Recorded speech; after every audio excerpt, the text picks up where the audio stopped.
یہ وہی وہ نون لیگ ہے جس نے بینظیر بھٹو کی تصویریں پھینکی تھیں، یہ وہی نون لیگ کے لوگ ہیں جنہوں نے فاطمہ جناح کے خلاف بھی ایکشن لیا تھا، یہ تو وہ لوگ ہیں۔ یہ اگر یہ بات کریں گے تو میں نہیں سمجھتا کہ ان کا وہ قد ہے کہ اس طرح کی کوئی بات کر سکیں۔ نون لیگ والے نا ہمیں بیوقوف بھی نہیں سمجھتے، اس عوام کو بیوقوف سمجھا جائے نا تو پھر اس طرح کی حرکتیں کی جاتی ہیں۔ جب بیوقوف سے بھی نچلا لیول ہو نا، ہمیں وہ بیوقوف بھی نہیں سمجھتے۔ اس طرح کی یہ سٹیٹمنٹس وہ اس لیے دیتے ہیں کہ نواز شریف 40-45 سال سے اس ملک میں یہ پورا خاندان مسلط رہا ہے، انہوں نے کیا کیا؟ انہوں نے سوائے کرپشن کے، سوائے اپنی اولادوں کے، نسلوں کے پیسے باہر ملک لے جانے میں، ایون فیلڈ وغیرہ۔ السلام علیکم ناظرین، آپ دیکھ رہے ہیں ڈیجیٹل نیوز پوائنٹ۔ ناظرین اس وقت میں لاہور شہر میں موجود ہوں۔ پاکستان میں اگر پولیٹکس پر بات کی جائے تو کافی ہلچل سی مچی ہوئی ہے۔ Chairman P T I Imran Khan صاحب جو ہے وہ جیل میں ہیں، اور ابھی انہوں نے جو ہے وہ اپنا جو نامزد کیا ہے چیئرمین پی ٹی آئی کا، وہ ایک پیشے کے لحاظ سے وکیل ہے، بیرسٹر ہے۔ میرے ساتھ یہ ایڈوکیٹ صاحب موجود ہیں، ان سے جانتے ہیں کہ ان کی کمیونٹی کا ایک شخص ریپرزینٹ کر رہا ہے پی ٹی آئی کو، کیا لگتا ہے کہ اس کا کوئی امپیکٹ آئے گا پولیٹکس پہ؟ کیا لگتا ہے عوام کا رجحان ان پر آئے گا؟ ٹرسٹ کرے گی ایڈوکیٹ فیکلٹی پر، ایڈوکیٹ کمیونٹی پر عوام کیا ٹرسٹ کر پائے گی؟ ان کی زبان نہیں جانتے۔ السلام علیکم سر۔ وعلیکم السلام سر کیسے ہیں؟ اللہ کا کرم، آپ سر ابھی بیرسٹر صاحب کو جو ہے وہ چیئرمین پی ٹی آئی نامزد کیا جا رہا ہے، کیا لگتا ہے کہ اس میں کیا آپ کو میرٹس ڈی میرٹس کیا سائیڈ ایفیکٹ نظر آتے ہیں؟ عوام ٹرسٹ کرے گی؟ دیکھیں، یہ خان صاحب نے جو ڈیسیژن لیا ہے، پوری پی ٹی آئی اور پوری پاکستانی عوام خان صاحب کے ہر فیصلے کی تائید کرتے ہیں، اور خان صاحب کا یہ اچھا فیصلہ ہے۔ یہ فیصلہ اس لیے لیا گیا کہ تاکہ الیکشن کمیشن آف پاکستان ان کے پاس کوئی ایکسکیوز نہ بچے کہ الیکشن سے رائے فرار کا۔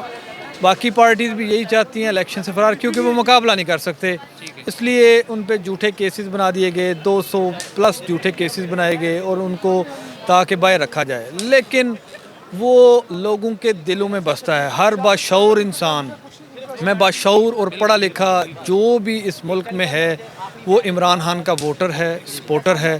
اور رہی بات جہاں پہ بیرسٹر صاحب کی، یہ بہت اچھی ایک چوائس ہے، وہ کیئر ٹیکر چیئرمین بنے ہیں۔ اور دیکھیں، پاکستان بنانے والا بھی ایک وکیل تھا، پاکستان کو چلانے والے بھی وکیل ہیں، پاکستان کا خواب جس نے سوچا ٹھیک ہے، وہ بھی وکیل تھا، ٹھیک ہے۔ اور اصل میں وکیل ہی کیوں؟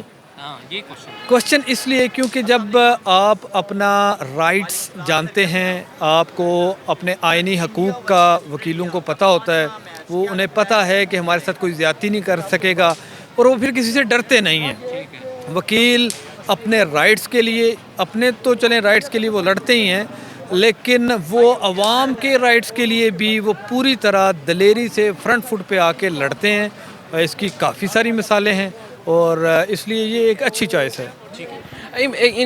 یہ بھی بات سننے میں آ رہی ہے، خاص طور پر نون لیگی اراکین اور جو ووٹرز ہیں وہ یہ کہہ رہے ہیں کہ وکیلوں کو، ایڈوکیٹ کو اس لیے آگے لایا جا رہا ہے کیونکہ یہ جو ہے نا، انہوں نے اپنی ہار نہیں ماننی ہوتی، احتجاج شروع کر دیتے ہیں، اس طرح کے معاملات کر کے انہوں نے اپنی بات منوانی ہے۔ عوام یا سوسائٹی کا جو نا امن خراب کرنے کے لیے انہوں نے یہ نامزد کیا ہے، اس کے حوالے سے کیا کہنا ہے؟ دیکھیں، یہ نون لیگ سے اگر امن خراب کرنے کی یا اس طرح کی بات وہ کریں، وہ ایسے ہی ہے جیسے کہ زرداری صاحب کل کرپشن پہ لیکچر دینا شروع کر دیں۔ یہ گلو بٹ کی جماعت ہے، ان کا آپ کو پتہ ہے، یہ ظالم لوگ ہیں۔ اب ان کے ہی وجہ سے، ان کے ہی دور میں جو خواتین پہ جو ظلم اور زیادتی ہوئی ہے، یہ اس کی تاریخ میں وہ مثال نہیں ملتی۔ یہ وہی وہ نون لیگ ہے جس نے بینظیر بھٹو کی تصویریں پھینکی تھیں، یہ وہی نون لیگ کے لوگ ہیں جنہوں نے فاطمہ جناح کے خلاف بھی ایکشن لیا تھا، یہ تو وہ لوگ ہیں۔ یہ اگر یہ بات کریں گے تو میں نہیں سمجھتا کہ ان کا وہ قد ہے کہ اس طرح کی کوئی بات کر سکیں۔ الیکشن کے حوالے سے اگر بتا دیں کہ الیکشن اگر ہوتا ہے تو کیا آپ کو رجحان لگتا ہے کہ نواز شریف صاحب بھی آ گئے ہیں، بلکہ ان کا یہ بھی کہنا ہے کہ نواز شریف کے پاس ایک ایسی چابی اور کلیہ ہے کہ ملک ترقی کی راہ پر گامزن ہو جائے گا، تو کیا آپ کو لگتا ہے یہ کیا ان کی یہ بات ٹھیک ہے؟ کیا وہ اقتدار میں آ سکتے ہیں دوبارہ؟ اصل میں نون لیگ والے نا ہمیں بیوقوف بھی نہیں سمجھتے، اس عوام کو بیوقوف سمجھا جائے نا تو پھر اس طرح کی حرکتیں کی جاتی ہیں۔ جب بیوقوف سے بھی نچلا لیول ہو نا، ہمیں وہ بیوقوف بھی نہیں سمجھتے۔ اس طرح کی یہ سٹیٹمنٹس وہ اس لیے دیتے ہیں کہ نواز شریف 40-45 سال سے اس ملک میں یہ پورا خاندان مسلط رہا ہے، انہوں نے کیا کیا؟ انہوں نے سوائے کرپشن کے، سوائے اپنی اولادوں کے نسلوں کے پیسے باہر ملک لے جانے میں، ایون فیلڈ وغیرہ یہ جتنا بھی ہے یہ کرنا ہے، اس کے علاوہ ان کا کیا رول کیا ہے اس ملک کے لیے؟ سڑکیں بنائی ہیں جی، ان کا یہ کہنا ہے۔ سڑکیں اس لیے بنائی کیونکہ سڑکوں بنانے میں پیسہ بہت ملتا ہے، ٹھیک ہے؟ آپ کسی بھی ٹھیکیدار سے پوچھ لیں، جب وہ کسی اپوزیشن پارٹی کا ٹھیکیدار ہوگا تو وہ بھوکا مر رہا ہوگا، جب وہ حکومت میں کہ حکومتی ٹھیکیدار ہوگا اس کے پاس لینڈ کروزر اور پراڈوز آ جائیں گی۔ کیوں؟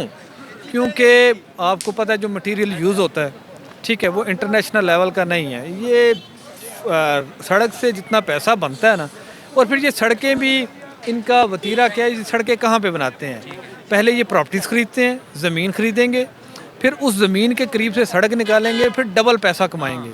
ان کا یہ کاروبار ہے، یہ عوام کی خدمت نہیں ہے۔ سڑک بنانا عوام کی خدمت نہیں ہے۔ عوام کی خدمت تو ہے آپ کو کھانا دیا جائے، آپ کو کپڑا دیا جائے، آپ کو تعلیم دی جائے، میڈیکل کی سہولتیں دی جائیں۔ یہ کس دور میں ملا؟ فری میڈیکل کس نے کیا؟ عمران خان صاحب نے۔ غریب عوام کے لیے لنگر کس نے لگائے؟ خان صاحب نے، ٹھیک ہے۔ اس کے بعد آئی ایم ایف کو خان صاحب نے انکار کر دیا کہ میں مہنگائی نہیں کروں گا کیونکہ میری عوام مہنگائی نہیں برداشت کر سکتی۔ خان صاحب نے ان سے کیا گیا معاہدہ توڑ دیا۔ کس لیے توڑا؟ اپنی عوام کے لیے۔ وہ بھی چاہتے تو شہباز شریف کی طرح 300 پہ لے جاتے پیٹرول کو، انہوں نے 150 پہ رکھا، ڈالر وہ 300 پلس لے جاتے۔ خان صاحب کو کیا کوئی مسئلہ تھا؟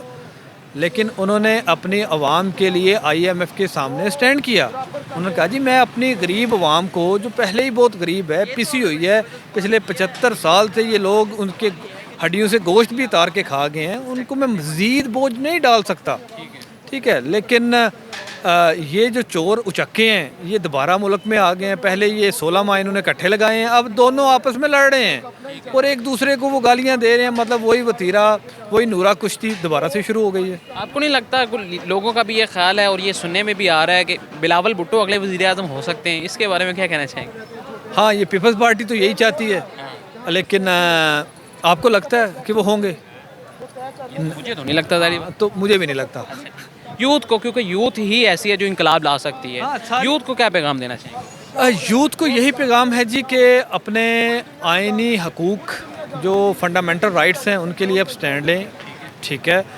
اپنی تعلیم پہ توجہ دیں اور ان کرپٹ مافیا کے خلاف ایک اپنا ووٹ کا استعمال کریں اور عمران خان کو ووٹ دیں اور دوبارہ سے خان صاحب کو اقتدار میں لے کے آئیں، اور تاکہ اس مافیا کو ہمیشہ کے لیے، اب جب اگر خان صاحب اللہ کرے انشاءاللہ آئیں گے، اس مافیا کو جڑ سے اکھاڑ کے باہر پھینکیں گے۔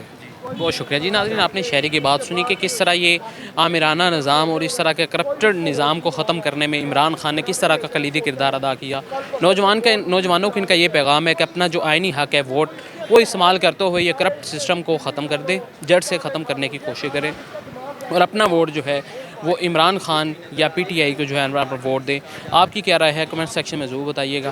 اسی کے ساتھ اپنے میزبان کو اجازت دیں اور دیکھتے رہیں ڈیجیٹل نیوز پوائنٹ۔ اللہ نگہبان۔